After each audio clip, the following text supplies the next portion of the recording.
Good morning, everyone, and welcome to a very special episode of the Historians Lounge here on Tales from the Wandering Scribe. I'm your host, Gabriel Garcia, otherwise known as the Wandering Quill and the Wandering Scribe, and welcome to not only the final episode for the month of July, but also a very special episode here for the Historians Lounge Season 3. Now, joining us today is not one, but two incredible historians, two incredible medievalists who have been featured in solo interviews, but now today they join us for a double feature for the Historians Lounge. They are incredible in their field, some of the very best in the field of medieval history and more specifically the Crusades. And if you follow them on their platforms, they are incredible authors with books already out and some books coming out in the near future. So without further ado, let's give a huge round of applause to returning guests, Dr. Steve Tibble and Dr. Thomas Smith. Welcome, you guys, to the show. Thank you, Gabriel. This is a privilege and a pleasure. I know. And Tom, it's lovely to be on a platform with you. This is a double treat, I think. Yeah, and especially double feature, double treat. I think that's great. So for the first time, we're doing the Crusades in stereo. It doesn't get better than that, does it? Shall I just introduce myself? So I'm Dr. Steve Tibble. Like Tom, I write primarily about the Crusades and sort of allied medieval subjects. I've written many books over the years, since the 1980s when Oxford they published my first book called Monarchy and Lordships in the Latin Kingdom of Jerusalem back in the 1980s. And more recently, I do a lot of work with Yale University Press, who are fabulous, very supportive publishers, do beautiful books. I've written a book about the Templars called Templars, the Knights Who Made Britain, quite recently. Last year, they published a book of mine called Crusader Criminals, the Knights Who Went Rogue in the Holy Land, which was a crazy book, and I loved that. It really saved my sanity during lockdown. And this year, they're very kindly publishing another of my books, which brings together both of those aspects, criminality and also Templars. In the form of a book called Assassins and Templars, A Battle in Blood and Myth, which is, hopefully it'll be a very fun book. It's one I really enjoyed writing, and it's about, it's the true story behind Assassin's Creed, the wonderful best-selling video game. So that's out on September 9th and, available for pre-order now if you're really keen. But I'm very, very excited about that. Even, but not quite as excited as I am about being on the same stage as Tom, my dear friend and one of the most highly respected crusaders in the field. He can't say that, but I can because it's true, and I talk to all our colleagues. Oh, thank you, Steve. Yeah, I'm so excited for Steve's books are wonderful. I've got the full collection, including the one from the 80s as well, which he kindly signed. Wow! So yeah, I'm sure you and my grandma. Yeah. But I can't wait for the Assassins and Templars book. I think that's going to be awesome, and I think that's going to be really exciting, and especially because of the Assassin's Creed. It's really interesting to get the real history behind it. So I can't wait for that as an Assassin's Creed fan myself. So yeah, really looking forward to that. Fabulous. Thank you, Tom. Yeah. So my name is Dr. Thomas Smith, and like Steve as well, I work on Crusades as well. I've written academic books up until now. One about the First Crusade, one about the papacy and the Fifth Crusade, and then a chronicle translation and edition with Dr. Susan Edgington, which is in press right now. But I've got a book coming out, my first trade book with Yale, which is coming out in autumn 2026. It's about the Fifth Crusade. It's the first crusade that tries to conquer Egypt. It's a really epic campaign, which is really exciting and one that's, I think, underappreciated in sort of popular history. And so I'm really looking forward to bringing that to a popular audience. It's a subject I've been fascinated by for years since I was at university, and so I've really enjoyed writing the book. It's the most fun I've ever had writing a book, and that's coming out with Yale next year, so I'm really looking forward to bringing that to a wider audience. Yeah, Tom's being a bit modest there. I've been lucky enough to read a couple of chapters, and it's first rate. It's going to be a big hit. So something to look out for next year. Awesome. Well, I know what I'm adding to my long list of books, and it really does mean a lot to have you both here, because there have been some questions that I have been dying to ask you both on this show, and it actually does talk about the Crusade, because more than recently I've been seeing a lot of, which is good, a lot of historians and podcasters talk about the lesser known aspects of the Crusades, the lesser known battles that people really don't take into account of how greatly they could have changed the whole entirety of the Crusades. And as a little backdrop for people I've talked with outside the show, most people, when they think of the Crusades, of course, they go up to the Third Crusade, which is, out of the first two, it's probably the one that's most iconic and most remembered and documented from the battles, and of course, Richard the Lionheart and the treaty with him and Saladin to pretty much, just end fighting. But as we both know, the Crusades lasted a little bit longer, and there's multiple Crusades, but we really don't take into account, the myths and like the lesser known aspects. So I guess sort of like to start off this discussion. So in both of your guys' fields and expertise, what sort of draws people to the Crusades? Like, out of the entire plethora of topics to explore during the early and late Middle Ages, why is the Crusades like always like the go-to for most people? What draws people to that period in not only world history but also military history? I'm driven by ignorance, really. I can answer this mainly by reference to my own ignorance, because my memory may be bad, but I have actually got a decent reflection of how little I used to know, even less than I do now, and I'm driven by the counterintuitive nature of the reality of crusading, I think, and I think I try and remember a time when I didn't know what I know now, and it's so different. So really what drives me, and I think what takes a lot of people to Crusades and crusading studies, is the idea that you can still find things that are shockingly different, about demographics.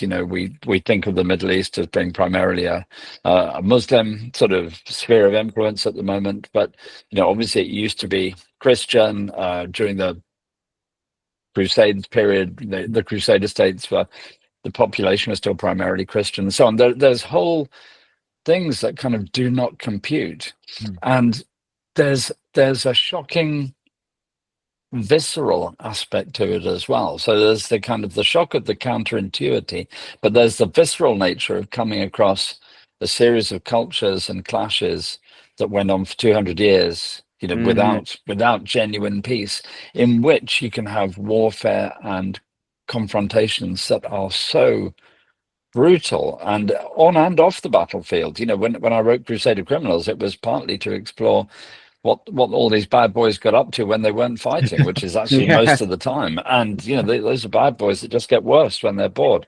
So it's I find it's shocking, and it confronts our ignorance in many ways, and it has a lot also to add to the way we look at the modern world. Tom, what drives you on this? And well, I just wanted to add, really, I mean, I think obviously your first book, Steve, on Crusader armies was really important in that respect, because obviously it was about the demographics of who was actually fighting these in these conflicts. And I think, as you're alluding to there, that I think a lot of people come to the history of the Crusades and this is what your whole book was about, with this monolithic idea that it's Christians versus Muslims. And I think, as you showed in a really engaging way, that actually it was much more complex than that. And so as you're talking about those, bringing those complexities and those realities to light, which are counterintuitive, and I think that's what makes it so interesting, is there's that initial pull of something which feels exciting and different to, say, modern history and what we're used to learning about. But then actually, that when you start getting into those complexities and nuances, like you do in Crusader armies, and you do say, well, I think that's that really gives it depth and gives legs to the research, and why we want to keep going. But I think it's because it's so prevalent in popular culture, isn't it? And yeah, I think everyone recognizes this iconic figure of, say, like a Templar knight, Yes. or the Crusade. And I think people know, as you said, about Richard the Lionheart, and it's tied in with the Robin Hood legends, and because that takes place on the Third Crusade. And so I think a lot of it's really intertwined into popular culture. And so I think a lot of people have a basic kind of understanding roughly of what's going on, but then actually it's when you start to layer on that complexity, like in Crusader armies, or like in your book, Steve, about Templars as well, because, you know, kind of exploding all of these myths about the Templars and Friday the 13th and all these sorts of things. That's what makes it really interesting. Yeah, no, you're absolutely right, Tom. And weirdly, the Templars are one of the big triggers, aren't they? I'm just starting a podcast series called "Talking About Templars" with Tony McMahon, who's quite a celebrity on the Templar TV programs, and it only came out of appetite. You know, that Tony was getting so many people approaching him about really arcane questions, you know, things, you know, the appetite is just huge. So they clearly mean something to a lot of people, and they mean a lot of very different things. So it's a lot of different avenues to explore, and, you know, to a lot of myths to explode, or perhaps even, you know, explore some of the truth too. Absolutely. And actually, speaking on the Templars, there was one myth that I did want to hear your guys' thoughts on. Maybe you've encountered this in your research. And that was the myth that the Templars, or at least those that survived the infamous Friday the 13th trials and executions by the King of France, those that were not captured or killed, fled to the Swiss Alps and became the Swiss mercenaries. And the theory to that is, or the reason behind that theory is, the flag of the Swiss nation eerily resembles the Templar cross, except the colors are inverted. And throughout history, the Swiss were known as some of the most feared fighting men in Europe. They were hired out as mercenaries. And of course, the Swiss Guard later becomes the Papal Guard for the Catholic Church. And all these discussions tie back to this myth that some survivors of the Templars had fled to Switzerland. But I'm very curious, in your guys' research, I don't know if that's ever come about, but do you think that there is some possible validity to that discussion, or do you think it's just by pure coincidence? Yeah, one for Steve, I think. Doesn't it? Okay, darling, I'll go first. I love these kinds of stories. So I hate being an old curmudgeon and pouring cold water on things. I think first thing to do is to look at a calendar. So we're talking about Friday the 13th of October, 1307. And I'm not big in Renaissance warfare, but I think, you know, basically the Swiss mercenaries are largely very late 15th century, 16th century. So the guys would have been hanging around being unemployed for a couple of 100 years before, you know, they took this on. And I think it also plays to the idea that there were a lot of escapee Templars. And in fact, we know, well, in France, the arrests were carried out very promptly, an amazing amount of secrecy. And the French bureaucracy was a very good machine. They were so used to framing these kind of vulnerable minorities and then, you know, taking all their cash. They'd done that with the Jews. They did it twice with the Lombards. You know, they had a well-oiled machine where they just, you know, the axe fell and they took people by surprise, and it worked incredibly well.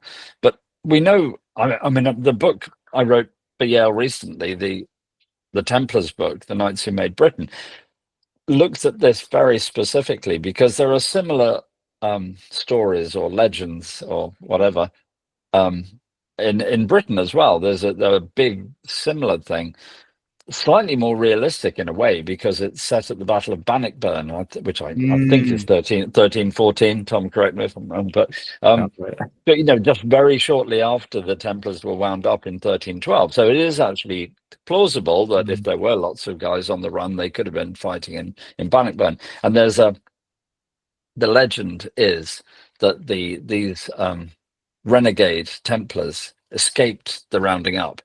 And again, you'd think that might be quite plausible in Britain because, the rounding up wasn't very, very professional. The case dragged on for literally for years. Yeah. The guys weren't even arrested. They were just told to hang around at home and, don't go out too much, guys. That kind of thing. It was pitiful. It was a joke, really. But in reality, so the legend is that these guys then go to the west of Scotland. They form an elite army.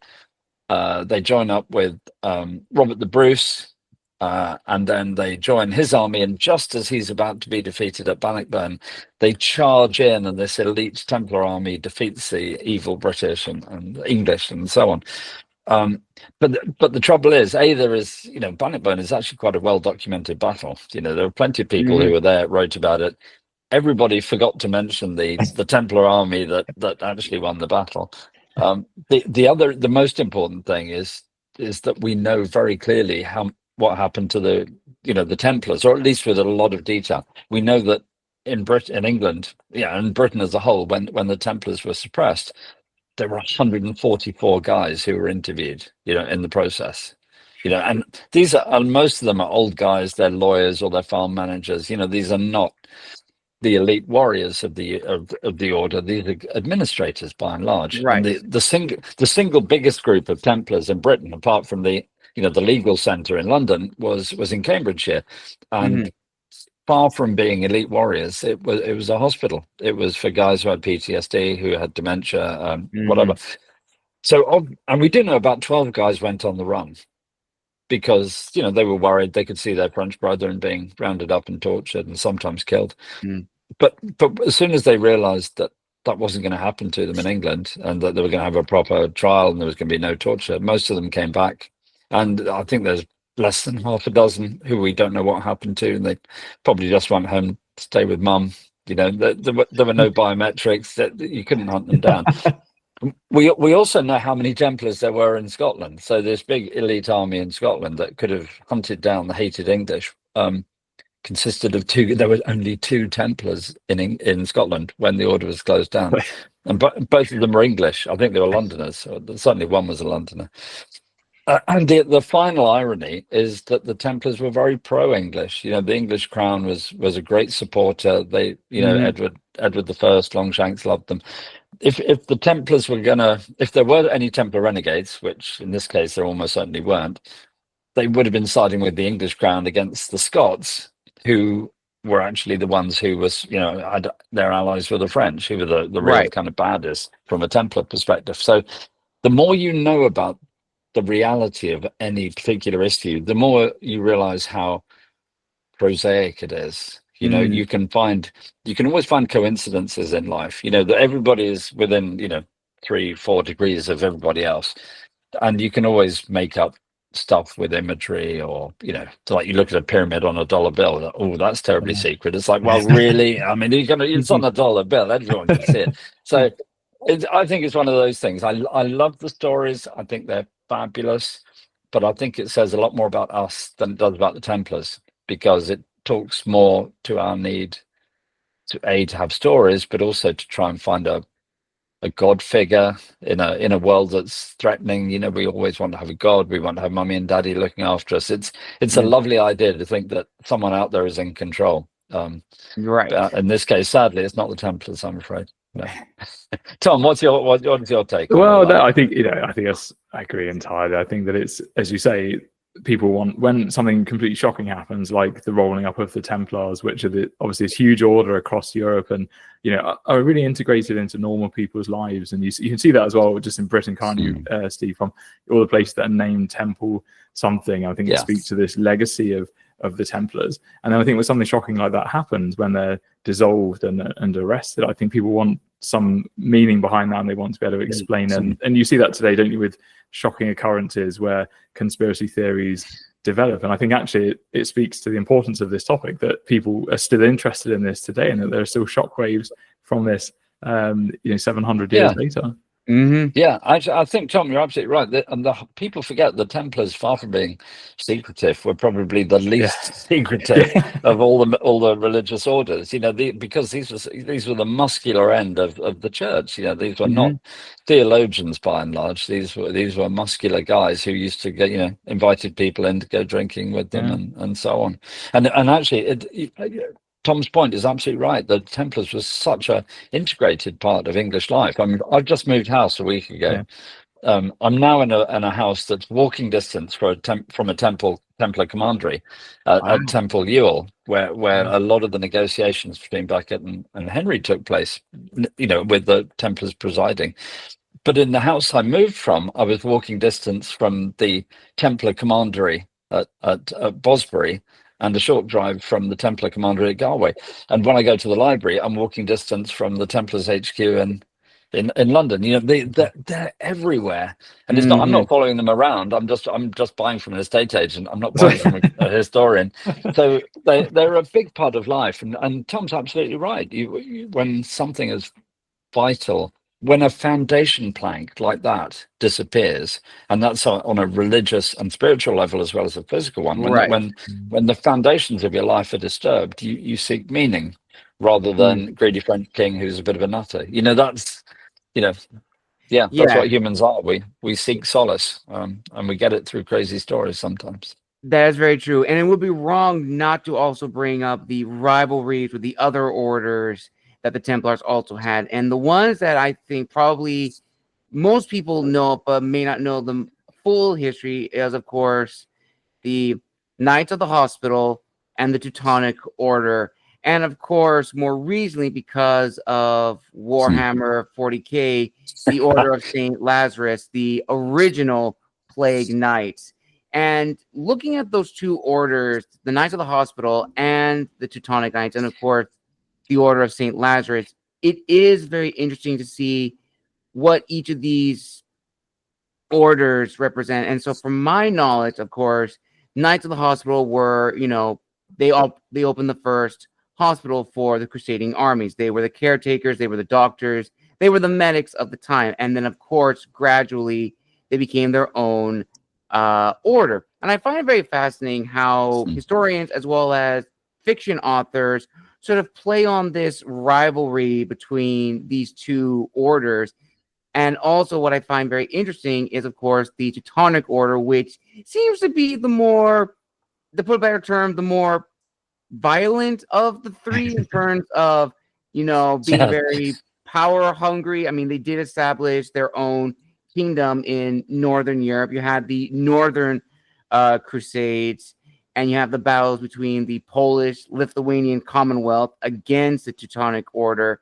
It is just so fascinating, but not a lot of people know about, the real history behind them beyond, what they're most famous for. And why do you think that is? Like, why do you think people only know certain aspects, like the Templars, to the other orders, but when it comes to the full history, no one really either pays too much attention or no one considers their full significance to the grand scheme of things? Good point. I think that, if I may jump in first on this, Steve, if that's okay. I think that it's testament to the fact that they successfully reorient themselves into new roles and continue, whereas the Templars are taken down in this brutal, completely unfair raid where they're taken apart and dismantled, whereas the Hospitallers always had, as you say, their hospital function. Obviously, they managed to move to new bases in Rhodes and Malta and so on. And the Teutonic Knights obviously moved to, as you said, the Baltic. And we went on holiday there last year and saw these great castles there. It's a wonderful place to visit and really interesting. But they found a new role for themselves and carved out this new niche. And so they were clearly doing something, whereas I think the Templars were obviously at a bit of a loss, really, for purpose. And obviously there were other reasons why the French king took them down. But I think probably the reason why they're not so well known among the general population is because that they actually successfully convert what they're doing, and they go on to thrive in different ways. And obviously the Hospitallers still survive as in the form of the ambulance of St. John's ambulance, and so you can actually trace that continuation. So in some ways, that is a military. So I think if people are desperate to find these Templar links and Templars and Masons that exist today, and actually you've got a military order that still exists today in the St. John's ambulance. So I think in some ways looking in the wrong place. I think you're right, Tom. It's like people. I think it's a really good question, Gabriel. And again, it's as much about psychology as it is about history. And you look at, I mean, as Tom said, the hospitalists are still around us. You go to a football match and they're the guys handing out pieces of orange to the kids, on the side of the pitch. That's, and that to me is actually the clue.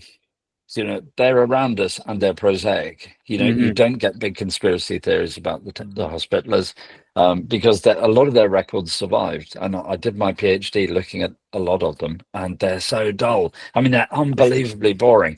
So you wouldn't go out of your way to make a conspiracy out of that.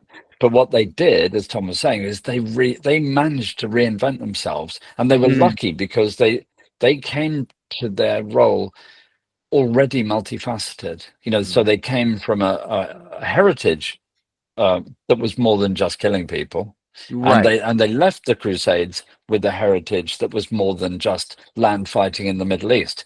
So they branched out into naval warfare, they branched out into social care and hospitals, and basically they were flexible. And I think that a lot of people sort of make up conspiracies about Jacques de Molay and the last Templar master, and his arcane magic skills, and sort of crazy stuff. The truth couldn't be more different, and it's so prosaic. He was just he was the wrong man in the wrong place. He was very old school. He was a good soldier by all accounts, but he was playing he was too good. He'd been in the order too long. All he knew how to do was the rule book. And the papacy came up with a very sensible scheme when, Acre was lost and the Crusades were kind of grinding to a bit of a close in the Levant. He suggested, and many other people were suggesting, that the Hospitallers and the Templars should be merged. And it makes a lot of sense. They could have both pooled all their assets and been more effective as a result. And Jacques de Molay, because he was like really old school. I always think of him as like a Marine from a Stanley Kubrick film. This is, Full Metal Jacket. He was the guy in your barracks who was telling you that your boot box wasn't polished enough. And he basically said, no, I'm not having any of that. That's innovative. And we all know that innovation is the work of the devil. Or, he basically said innovation is not a good thing. I know how to fight a land campaign in the Middle East, and I'm good at it. So that's all I'm going to do. And what he didn't realize was that he was redundant, and it's, that role was non-existent. And it is like, sometimes Japanese businessmen who've been in the same job for 30 years, they get fired. It's just stunning.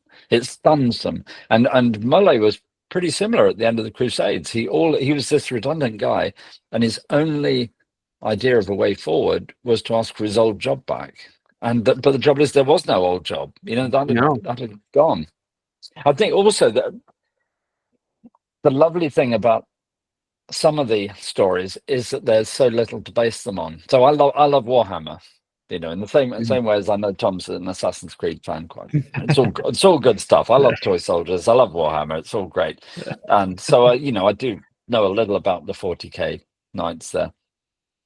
But the reality, I mean, if you actually read the sources of the Knights of St. Lazarus, again, it couldn't be more prosaic. I don't think there's a single reputable incidence of those guys, actually fighting. It's possible. And we do know that it's true that brother knights in the Templars and the Hospitallers who got leprosy, for very good health and safety reasons, were asked to leave the order and go to their own order. But I've never seen good documentary evidence of leper squadrons forming up on the battlefield or doing that. I mean, God bless them. You'd hope that they'd be well enough to do that, but they probably weren't. These were guys who were sick and dying and could do some things, but not the kind of glamorous roles that you find in Warhammer or in a lot of other kind of zombie apocalypse kind of stuff. It's they were a very small and very little known order, and because they're little known, you can construct these marvelous fabrications around them and have fun with it. And I'm all in favor of having fun, but it's just it's what I do when I stop having history. You know, it's a difference when history blends into good stories and good games.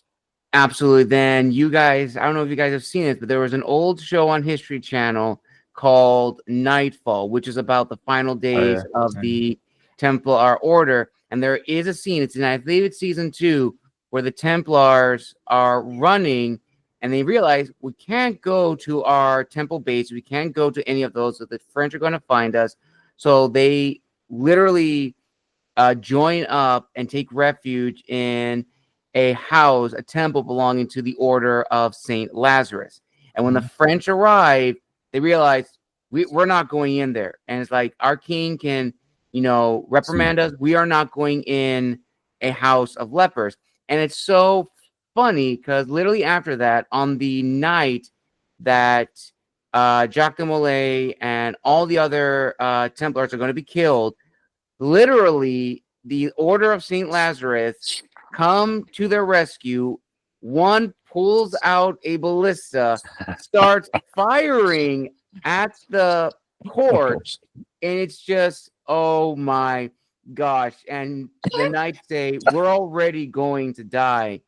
At least with this, we can actually die with some honor. And I found that so historically accurate, probably absolutely not. But in terms of good storytelling, I found it enjoyable. But it is interesting how, tying into this, how we have storytelling of, the Crusades, of these figures, and sometimes fiction in some cases is more interesting than fact, but in most cases, sometimes fact is better than fiction. And probably the one that I'm often finding myself that people are really engaged in is, of course, the Mongols' role during the Crusades, which not a lot of people really notice. And probably the one battle that I find very fascinating in terms of, the overall history of the Crusades is the Battle of Angelut, with the Mamelukes fighting the Mongols, and how the Mongols are getting stopped. They are stonewalled at that battle. And it's just so interesting how very little people know of that battle, but it would have had severe ramifications. And that actually brings to a larger discussion of like these major battles and like the what ifs of things that change. So for your guys' research, is there one particular battle that has really like fascinated you, that have often, made you wonder how different the scholarship and the history of the Crusades would have been if that battle had gone a different way? Yeah, I think I love the Battle of Angelut. I think it's a bit like makes me think of like a Marvel superheroes movie where you've got these two huge forces sort of crashing into each other, and the Crusaders are just, in comparison, you think the Franks would have never stood a chance, I think, against the Mongols, or I think it's amazing that the Mamluks managed to stop the Mongols at all, I think, and I think that's a really interesting turning point. But I think from a purely crusading perspective, I don't know if you would agree, Steve, I think the Battle of Hattin in 1187 is the one that I would pick for being a key turning point in terms of what if history, because I think the history of the Crusader states is so interesting. It's this alien implant which emerges from the success of the First Crusade in 1099. It manages to survive for nearly a century, up to, the Crusader states exist until 1291, so they exist for nearly 200 years in some form. But really, at its height, we're talking about 1099 to 1187, and this is the battle from Kingdom of Heaven, Battle of Hattin, where Saladin destroys the field army of the Kingdom of Jerusalem when he manages to lure them out, and they collect all of their men, and they basically empty every castle in the kingdom of their defenders, and then they take them away from water, and then they are completely destroyed and basically completely wiped out. And I think what's really interesting would be, Saladin dies only a few years after that, and he managed to build this Islamic empire really through force. And I think some of the popular scholarship is very much about him. They talk about him unifying the Near East, and he is unifying it in a way, but it's only through force and by conquering people. And I think you know, he manages to wipe out the Crusader states, but I think if the Franks had managed to not fight the Battle of Hattin, if they managed to exist and survive for another few years, then Saladin dies in 1193, what would have happened? Would that have like torn itself apart and broken up if he hadn't have managed to fight convincing victory against the Franks, or would it have just would it have fallen anyway in a decade's time? And I think the interesting question about that lifespan and the sustainability of the Crusader states, and whether they were always doomed to fall, basically. Mm-hmm. Yeah, no, I thought it was a really good point, Tom. I mean, and Hattin is certainly the big one, and Saladin is another, you know, the big character at the big battle with the big consequences. I think the other way of looking at it is to look, not with hindsight, but just look at the inevitability of certain factors in human history. So like with the American Civil War, you know, the Confederacy broke at Gettysburg, but it could have been broken 20 times earlier, you know, in battles where they were outnumbered by an industrial machine that outnumbered them 10-1, by, you know, and where the demographics were so skewed. I mean, the amazing thing is the Confederacy fought on as long as they did. And I'm always struck by similar consequences in the Crusades, because you can posit a situation where Saladin nearly got killed. I mean, he was nearly killed by the Templars at the Battle of Montgisard just a few years earlier. The assassins, who I've been writing about, had 2 really good goes at him, and possibly three minor goes. And he was incredibly ill a couple of times. I mean, the one thing you can say about Saladin, he was incredibly lucky. But if you take the names out of it, so if you just think about the factors, so we've got Muslim strongmen gradually assimilating more and more, and you have Zengi, and he's followed by Nur al-Din, he's followed by Saladin. So even if you don't know their names, you can see that same process of consolidation, empire building, and so on. And it's almost inevitable. So if, you know, Nur al-Din died, that process didn't finish. It's just the next person took over. You know, Zengi died, didn't stop anything happening. The same thing just carried on. And I do kind of feel that with the battles. If you look at the battles of the Crusader states in the Latin Kingdom of Jerusalem, for instance, you know, they could have been snuffed out at any point. There was a major invasion in 1113, where we don't have a great deal of evidence, but it's clear that what was happening was almost on the scale of Hattin, except the Franks were much more fresh on the ground. They could have been snuffed out in a minute, and it was only by pure chance that didn't happen.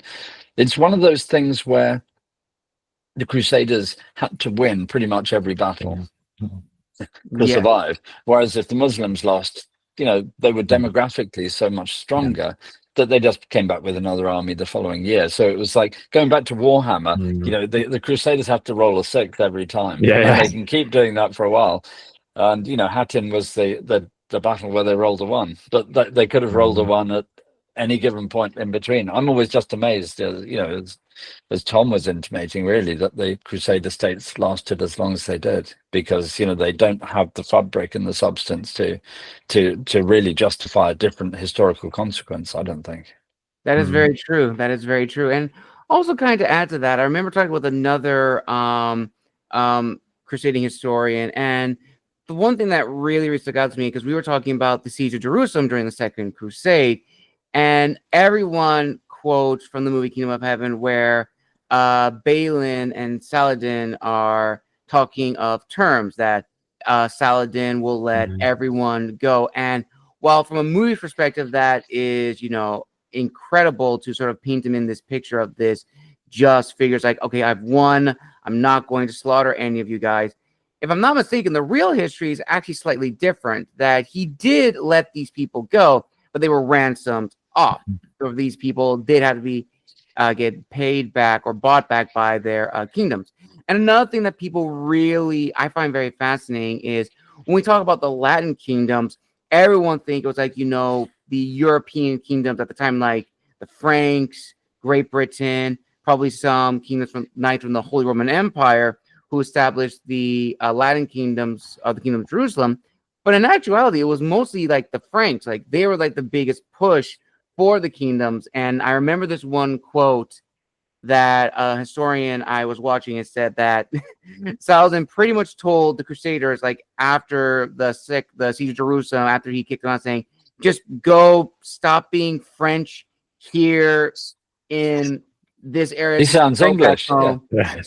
It's so interesting. But one thing I think is very fascinating in terms of like crusading history is like, well, what was the lead up to it? And of course, everyone thinks of, the first Crusades, and of course, the Seljuk sort of, in a way, destabilizing the area, making it easier for the crusading army to take over, which is true.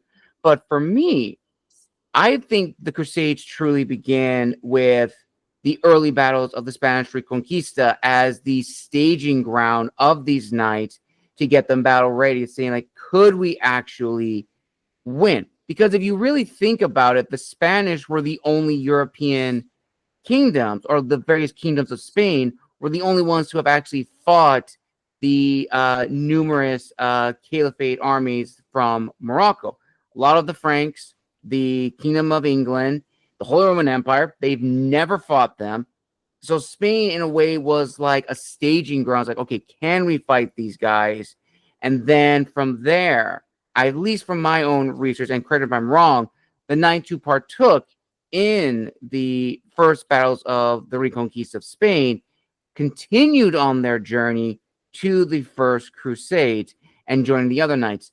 So, in your guys' professional opinion, do you think one could see Spain as the staging ground for what would be the start of the Crusades? I think certainly Spain is intertwined with the history of the First Crusade from basically the beginning, is what I would say. So in the book I wrote about letters from the First Crusade, there's actually one about Spain, and there's a papal letter where the Pope writes, there's a couple where he writes to, well, what we would call modern Spain, and says, if you offers them indulgences basically to fight, stay in and sort of fight the Reconquista in Spain rather than go to the Holy Land. And so what you have is, from the very beginning, actually, there's an equivalent, I think, between fighting in Spain and in the Holy Land. And so they're really intrinsically connected to one another right from the beginning, I think. And I don't think this is part of like part of a grand papal strategy, thinking about, across the entire Christian world to start extending its frontiers. But I think more that it's responses to particular situations and particular petitions and questions that people bring to the papacy, and then it issues these letters, and that's what we're left with as historians. And I think historians like to put these grand overarching policies that connect all of this material together. But I think that certainly what we can say is that it definitely is very important to the papacy what's going on in Spain at the time, and that there are elements there of kind of forerunners of some of these ideas, and that with the launch of the First Crusade in 1095, that this brings together, I think, things that have been going on in different places for a number of years, for a couple of decades, really, and that they become crystallized in 1095, and so they are connected very closely. But yeah, I don't think I don't know how much Spain plays a role in kind of influencing the papacy to launch the First Crusade. Yeah, no, absolutely. I think Tom's absolutely right. To me, there's two other ways you can look at it as well. One is that purely in terms of warfare, and the other is in terms of strategy and what we mean by crusade and all of that. So I think firstly, in terms of warfare, although there's an ostensible correlation, it's actually less real than you might think. So the forms of warfare in Iberia were quite different, because the Islamic powers they're facing are, operating in a very different way. And although there are some nomads on the Islamic side, they're very different to the kind of nomads that you face in the Eastern Mediterranean. And the core of crusading warfare, the reason why a crusader army lives or dies is their ability to deal with the enormous stresses of fighting an army that is entirely cavalry, that's largely archers, that's very mobile, that outnumbers you and surrounds you. I mean, it's just the shock of the new, and that would be new even to someone coming from Iberia, because the the guys are so different, and the difference is Turks. Really, it's the guys coming off the steppes operate in a very different way, and clearly they're not fighting in Iberia. The other thing that I would say is I think Iberia is really interesting in a macro sense, because we always think about the Crusades as being a failure. You know, that's the kind of default presumption. But I think we can also look at Crusades as a success. And I remember having this chat with Jonathan Riley Smith back in the day, and I was shocked at the time, because he was confronting things that I thought and completely contradicting them. But I think there was a huge amount of truth in it. And that is the idea that the Crusades were a failure is only true if you're purely talking about the Eastern Mediterranean. If you look at the conflict, if you're simplifying things, probably oversimplifying by calling it a religious conflict between Islam and the West, you can see that in the Central Mediterranean, the Europe and Christendom pretty much does very well, reconquers Sicily, southern Italy, and so on. And the people like the Hospitallers are contesting the seas, and in the Western Mediterranean, Christendom under Crusades succeeds. So it's a kind of game of two halves. You know, one win, one fail, and a winning draw. I think Iberia's got a lot to add into the mix, and it has been overlooked. Absolutely. And this actually is another one which I've been fascinated with in terms of like a domino effect, which I don't know if you guys have come across this in your research, but it was the Battle of the Talas River in 751 AD. And the reason I bring this up in terms of like the history of the Crusades is that because China had controlled Central Asia for a long time, and at the time, that is where you had if I'm not mistaken, either the Abbasid Caliphate was expanding and the Han Chinese were also expanding. They clashed. But you also had the emergence of the Turks. The Turks were, of course, from Central Asia. And in this battle, from the documentaries and the historians who discuss it, because of that battle, because the Abbasids take control over it, it actually in a way destabilizes the caliphate, allowing the Turks to transfer over into from Central Asia into what we call as the Levant region, and in doing so, sort of take over and changing the entirety of that area of the world. And so I just find it fascinating how people are also making correlations to the Battle of Talas River as also being, you know, a starting point also for the Crusades in terms of the Seljuks emerging for the First Crusades to begin. Have you guys ever heard of that battle, the Battle of Talas River, and what sort of other, you know, offshoots could have ties to the Crusades? Another one being, of course, the Byzantines, who, of course, were still around. They allowed the crusading armies to travel over.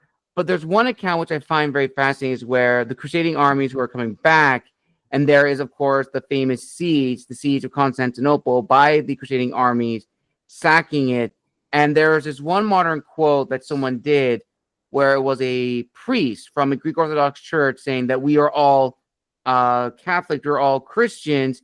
And according to scholars, the knight said something along the lines of, which one? And I find that very, very fascinating, how the Talas River may have tied to the Crusades, but also the Byzantines are also pivotal in the Crusades as well. I would like to hear you guys' thoughts on some of these instances. Yeah, I mean, it makes me think of, I immediately think about the Song of Roland. I don't know about you, Steve, but I think that's from the same period. I mean, that's 751, isn't it? I think the Battle of Roncesvalles Pass. So I think that's, where you've got this, obviously with the Islamic conquest coming out of the Near East and then across North Africa and then up into Iberia and then up into France. And obviously there's that battle, there are battles in the early Middle Ages that are sort of well into what we now call France. So those early conquests and campaigns. And the Song of Roland's really interesting because it's taking that early period that you're talking about, Gabriel, and actually weaving it into kind of legend and song that's sung then in the 11th century. So it's sung apparently at the Battle of Hastings as William of Normandy is preparing for battle. Apparently some scholars think they have the I don't think William the Conqueror sings it. I don't think not personally, but he has it sung, the Song of Roland, which is about this and this tragic hero Roland who accidentally kills himself by blowing his horn too loudly after sort of performing all these great feats of battle, and he's blowing the horn obviously to kind of call in reinforcements and so on, and signal, and then it's this huge hero. And that's also, a lot of scholars think that the Song of Roland is written down in its the form that we have it around the time of the First Crusade.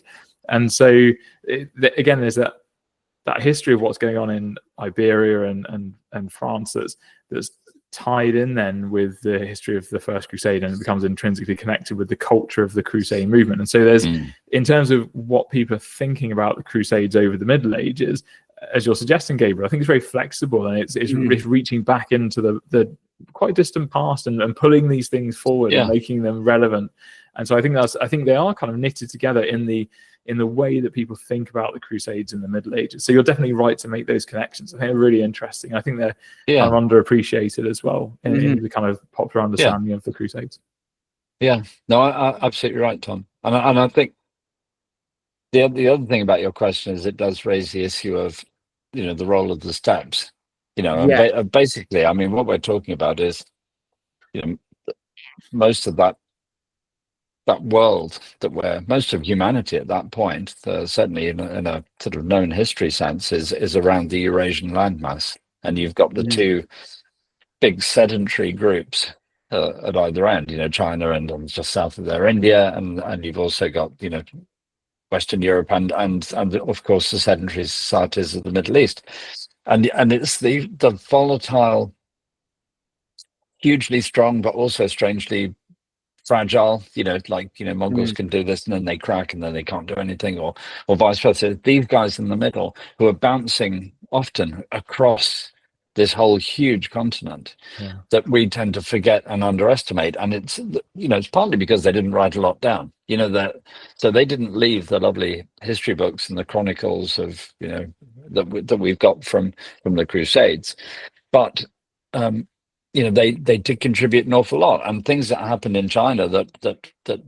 pushed different steppe tribes, east or west, or contributed to that. I mean, it's very, very, very important. And you find the same, I mean, similarly, and also climate change does, but you find that at the end of the Roman Empire as well. There's obviously clear links on the steppes, where the Turkic, tribes, like the Hunnic tribes, end up pushing west, and then they push the German tribes over. So it's not actually that, the fall of Rome isn't really about the Germans. It's sort of the propulsion from the steppes is forcing that kind of uncontrolled migration there. And so I think that's pretty profound, really. It's the kind of macro history that probably deserves more attention. But it's quite difficult to do it properly because of the lack of sources. I think a lot of it comes down to geography and climate change, and a lot more work's happening on that. Absolutely. And I also think it's also important to talk about, the other Crusades that came after, which around this time, as I'm sure you guys have definitely researched, that the Crusades sort of start dying out in terms of popularity. No one's interested in wanting to go crusading, trying to reclaim, and it sort of just starts dying out. But I'm actually just very, very curious, like, in your guys' research, what truly becomes, the end-all be-all of crusading? Because despite the fact that the European armies were just getting absolutely bodied by the Islamic forces, there were still several crusades that happened after, and sometimes it didn't even get past Greece or even Anatolia. They were just stuck there. They couldn't go any further. So in your research, like, what point does it become apparent that no one is interested in crusading or reclaiming, as we would say in the modern terms, the glory days of being a knight? Hmm. Hmm. Well, that's a very good question. I think part of the answer is that they don't really lose interest, and that's the tragedy of the Crusades, is that this is an unbelievably pious society by our current standards, and that's true on the Islamic side as well. These are very, very religiously devoted people, and no one wants to give up that fight. And I think the tactical tragedy of the Crusades is that the First Crusade did so well. You know, if that had petered out, then it would, you know, it would have all assumed a very different character. But the lucky chance of the success of the First Crusade made people think that probably that more was possible with a long-term consequence than in reality was the case. So right from the get-go, they had a full sense of expectations, and as devout people, they were loath to give up on that. Tom, what's your take on that? Yeah, I think I agree entirely. I think with the First Crusade, they have this Goldilocks set of conditions that allows them to succeed. It's kind of ridiculous, isn't it? When that actually the First Crusade is even a thing and that it succeeds. You think these guys are complete nutters? Like, they'll get up and just walk off, and you think we're not going to see those guys again, and that they actually managed to succeed in marching across the face of the world and capturing Jerusalem against all odds is it is kind of ridiculous. And actually, I think, as you say, it's very hard to live up to that in terms of the levels of success. And I think that probably what I see happening really, I think, is you've got the situation where there is really intense interest in the Crusades in the first half of the 12th century, in that afterglow of the First Crusade, where lots of people are really interested in going out there and supporting them. You've got the Italian port cities of Pisa, Genoa, and Venice, who have vested interests in capturing all of these coastal cities and getting their kind of Italian quarter in those. And so it's really propelled, I think the Crusader states are propelled by a really good, a very strong leading edge of aggression, but also of acquisitiveness that goes with those conquests. And I think it's looking pretty strong in the first half of the 12th century. And then I think after that, you've got this era of complacency where the Crusader states are not entirely, but mostly left to fend for themselves by the people of Europe, who I think are very happy to go on pilgrimage out there. You've got smaller expeditions going out there. They're very interested in the Holy Land. I think they're very much interested in celebrating the success of the First Crusade, of celebrating the fact that they have control over Jerusalem. And it takes then, when the Crusader states in the Kingdom of Jerusalem is desperate for assistance in the 1170s and the 1180s, and no one's going out there to help them. And then obviously the kingdom falls, and then suddenly this kickstarts again with the Third Crusade. This, people say at the time in 1187, there's a guy at the papal court who says that the ground trembles beneath their feet. And I think this is this really shocking moment where their entire world is turned upside down. I think it's one of those moments where when something shocking happens in modern society, I think we can all say, I remember what I was doing when I heard the news that this happened or that happened. And I think that's the same in 1187. It turns their world completely upside down.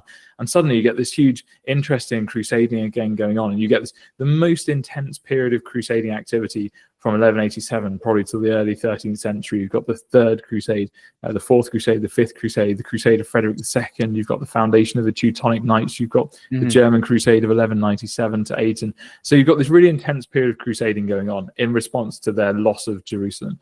And then I think, again, it's starting to peter out a little bit again. I think probably at the end of the 13th century, what I would, be interested to hear what you think about this, Steve. But I think it seems to be the emergence in some form, some sort of proto-nation state in Europe that seems to, I think, has a negative pull away from the Crusades. So you're looking at the main two kingdoms you're probably looking at are England and France in terms of helping the Crusader states. And both those are wrapped up in fighting each other and fighting for dominance on the European stage. And I think they very much broadly agree with, we really want to go and try and rescue the Holy Land and so on. But actually, they don't want to put their money where them. I mean, Edward I obviously goes as Prince Edward before he becomes king, but after he becomes king of England, he's completely wrapped up in what he's doing in Britain and conquest there.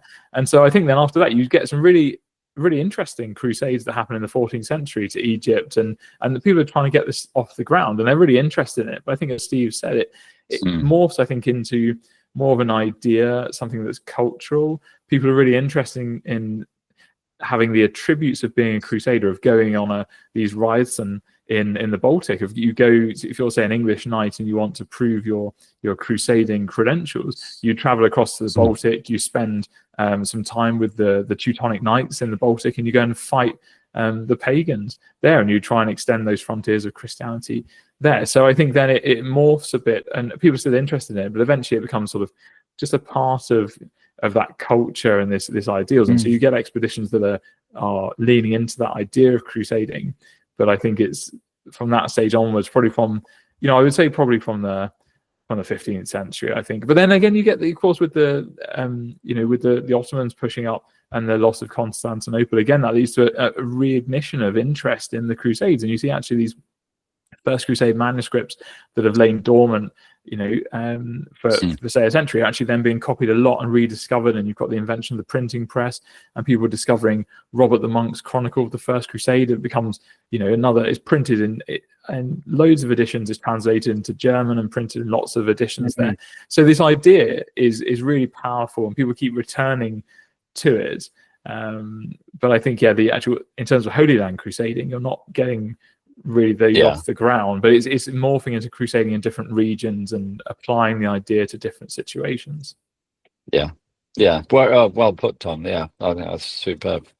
Sorry, I think I went almost like one there, I think. no, it's very, very cool. I mean, in some aspects it just becomes, as Tom was saying, another part of what it is to be an elite. It's like crusading as a extended joust, that kind of thing. And that is very true. And I think another, even though it's not considered a crusade in terms of actually being called it, the one also aspect that I've also find very fascinating that I actually did research on was the Battle of the Three Armies in Morocco with Portugal and the Moroccan Sultanate, and how really integral that battle was. So I don't know if you guys have heard about that, but from the research that I did, which was a year ago, at the time, Morocco was a protectorate of the Ottoman Empire. They expanded all the way up until, I think this is like the golden age of the Ottoman Empire under Suleiman the Magnificent. And at this time, the crown princes of the Moroccan Sultanate were kicked out by their uncle, who had assumed control. And so the two princes, traveled through Algeria, Tangiers, and they decide to, go to the Sultan. And they said, help us get our kingdom back, and we promise Morocco is going to be a protectorate of the Ottoman Empire. And the Ottomans are thinking, this is good, because the Ottomans are close to Spain. You have the Strait of Gibraltar. If they wanted to, they could easily cut off all trade access through the strait. So that way, in true sense, the Mediterranean is pretty much theirs in full. So the Ottoman Sultan says, all right, I'll give you the army. I'll give you what you need, but you got to promise me you're going to keep up your end of the bargain. Well, foreshadowing it, long story short, the princes lie. They don't honor it. And with the Ottoman army, with the training, they take back their kingdom. But there's a problem. The uncle petitions the king of Portugal and saying, I need your aid. And the prince, who's so wrapped up with, being he was trained in Spain, raised in Spain. Portugal is still like a protectorate of the Spanish crown. He says, this could be huge if we take Morocco. This is going to be a huge thing for us, because there hasn't been truly a good crusade in a long time. So he gets his army. They sail down the Strait of Gibraltar into Morocco, and they land. Problem is logistics. There was a terrible sea accident. Most of the army is sick. Some people are just making camp. And here's the other issue. There are numerous forts across Morocco. And the king says, let's just go straight into the battle. And his advisor is saying, you're really going to go into the country of Morocco while there are forts, enemy forts to our flanks. Not very smart. But he's so wrapped up with crusading. He knows if he kills the princes, then Morocco's his. And so you have the famous Battle of the Three Armies in the late 1500s. And I forgot specifically where the battle takes place, but it's a bloodbath. The Moroccans are on the verge of collapse, but their king, the eldest brother, who is already sick, he's already dying. He says, "Don't tell the men that I'm sick and dying. Just send me into battle," almost like that scene from Charlton Heston's El Cid. And the men are reinvigorated. They push back against the Portuguese forces. They decimate the Portuguese army. As a result, Portugal is already fractured as it is. And as a result, Spain sees the opportunity to fully conquer Portugal. And it'll be a long time before Portugal regains its independence. But I find that very interesting how, in a way, that is a crusade in of itself to try to take the Moroccan Sultanate. And as a result, the Moroccans rule as an independent nation for countless centuries. The Ottomans don't take them. No European nation ever takes them again until when we get into the gunpowder era, the revolution era. But for a long time, the sultans of Morocco are independent, but very little is talked about that in the grand schemes of crusading history, even though it may not have the term of, the Portuguese crusade. It is a crusade in every sense of the word, in all but name, but yet no one talks about it. And researching that, it really opened my eyes to history beyond the Levant region, the Islamic world. And it is just a huge eye opener. And I would consider, at least in my opinion, tied to the history of the Crusades, even if it may be several centuries after what we would consider the definitive end of the Crusades in the Islamic world. No, it's fascinating. I mean, that's the wonderful thing about history. I mean, you can take it off in any direction. Gabriel, I've really enjoyed this conversation. That was very, very kind of you. Thank you for sparing us the time yet again. Really, really looking forward to talking to you again in the near future. Absolutely. Absolutely. I am so thankful that you guys are here. And to all my viewers and listeners, thank you for joining us for the final episode for the month of July and this very special episode of the Historians Lounge. A huge thank you to my guests, Dr. Tibble and Dr. Smith, for coming on the show. Now, gentlemen, again, thank you so much for coming on the show. I really do appreciate it. And before we officially sign off, where can people find you on social media if they want to connect? And I know you already name dropped some of your books currently and in the works, but where can people buy copies of them as well as pre-order the new projects you have in the works? Tom, over to you. Okay, thank you. Well, firstly, thank you, Gabriel, for having us on, and what a pleasure it's been, and it's lovely to chat with you, Gabriel, and with you, Steve, of course. What a pleasure it's been. Yes, it's been great fun. So people can find me on Instagram. I'm Medieval Tom. I'm on Facebook under my own name as well, and I've got a website which is thomaswsmith.co.uk, and I've got links there to my Amazon author page. That's probably a good place to look. And look out for my new book on the Fifth Crusade, which is coming out with Yale autumn 2026. That's where to find me. How about you, Steve? Where can we find you? Well, thank you, Tom. Yeah, well, I really enjoyed this chat talking to both of you. Tom and I are both Yale devotees. So my next book coming out is again with Yale, who are very cool, very nice people, and that's called Assassins and Templars. You can get that from all good bookshops. You can pre-order. Independent bookshops are the lifeblood of the industry, and they keep a lot of us, very, very happy. So, support your local shops. You can pre-order on Amazon as well, or buy on Amazon. Like Tom, I've got an author page. You can. Because I've got a silly name, I think I can normally operate the Steve Tibble. There aren't many of us around because it's such a hobbity sort of name. But I'm on X, I'm on Facebook, I'm on LinkedIn. So do connect if you're on LinkedIn, and I'm on Instagram. And like Tom, I have a website, and it's, again, because it's such a freakish name, it's stevetibble.com, and it's strangely that domain was available. So yeah, I've really enjoyed it. I will link all those down below in the description of this video. And if you like to learn more about Dr. Tibble and Dr. Smith, I will also attach their individual interviews. Dr. Tibble's interview will be in the, well, depending on how you look at this, top left or top right. And Dr. Smith's will be top left, top right here. Again, however it looks on your guys' end, viewers and listeners. And also, I'll provide all those links down below in the description of this video. Thank you, everyone, for joining us for a very special Historians Lounge episode. Again, a huge thank you to these incredible gentlemen for coming back on the show. It really means a lot to me. And as always, viewers and listeners, make sure to like, comment, and subscribe to stay up to date with all new stories coming out for August. And as always, this is the Wandering Scribe and the Wandering Quill signing out. With you all a wonderful day wherever you are in the world. And I will see you all in August.